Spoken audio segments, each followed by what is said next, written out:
Madam, మీకు విషయం చెప్పాలి. హ్మ్? నా పేరు మల్లేష్ కాదు మేడం. అసలు ఏం జరిగిందంటే, మల్లేష్ మా బస్తీ కుర్రాడే. అతనే మీకు కిరాయి ఒప్పుకున్నాడు. ఆ రోజే ఆడికి యాక్సిడెంట్ అవ్వడం వల్ల వాడి బదులు నేను వచ్చాను మేడం. ఈ విషయం వాడు మీకు చెప్పాడు అనుకున్నాను, కానీ ఇంకా నన్ను మల్లేష్ అనుకుంటున్నారని అర్థమైంది. మళ్ళీ నేను అబద్ధం చెప్పినట్టు ఉంటుందని ముందే చెప్పేస్తున్నా మేడం. అది మేడం జరిగింది.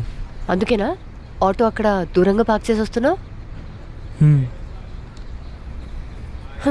సరే, ఇంతకీ నీ పేరేంటి మరి? చిరంజీవి మేడం. హా? చిరంజీవి మేడం. అంటే మా అమ్మకి చిరంజీవి అంటే చాలా ఇష్టం మేడం. నేను కూడా స్వయం కృషిలో చిరంజీవిలాగా ఎదగాలని నాకు ఆ పేరు పెట్టింది మేడం. సరే, బాయ్ చిరంజీవి. మేడం ఒక్క నిమిషం. ఇప్పుడేంటి, ఆటో కూడా నీది కాదని చెప్తావా? అయ్యో అది కాదు మేడం, ఇది మా ఆంజనేయ స్వామి గుడిలో కుంకుమ. పెట్టుకోండి. మీరేమనుకోనంటే మీకు విషయం చెప్పమంటారా మేడం? బొట్టు అనేది అందం కోసం మాత్రమే పెట్టుకునేది కాదు మేడం.